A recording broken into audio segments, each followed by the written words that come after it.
ধ্বংস বিপর্যয় আতঙ্কের সমাবেশে হাজিরা দিয়েছে মানে সবকিছু সাক্ষীতে চলবে শুধু। ঘোষণা ছাড়াই সবাইকে অবাক করে দিয়ে নতুন করে ধামাকা দিয়ে দিল শাকিব খানের তাণ্ডব সিনেমার। ইতিমধ্যেই আমরা ভালো করে জানি শাকিব খান এবং নিশোর যে ফ্যানওয়ার চলছে সেটা বড় আকার ধারণ করেছে। তবে এবার অফিসিয়াল ঘোষণা ছাড়াই নতুন করে চমক দিয়ে দিল তাণ্ডবের টাইটেল ট্র্যাক গানটি নিয়ে।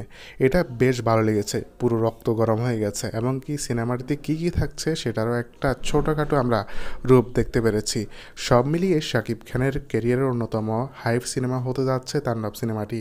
এই সিনেমাটি নিয়ে দর্শকদের যে আশা রয়েছে সেটাও পূরণ হবে। ছোটোখাটো একটি দৃশ্য দেখেছি শুধুমাত্র, এবং এই তাণ্ডব সিনেমাটিতে যে কি বেশি পিক্সেল ব্যবহার করা হয়েছে সেটাও ইতিমধ্যে আমরা একটু একটু টের পাচ্ছি। তবে দেখা যাক সিনেমা হলে সিনেমাটি কেমন করে বা সিনেমাটির গল্প কেমন হয়। তো বন্ধুরা, ভিডিওটি আপনাদের মতামত জানিয়ে দিন আমার ভিডিওর কমেন্ট বক্সে। ধন্যবাদ।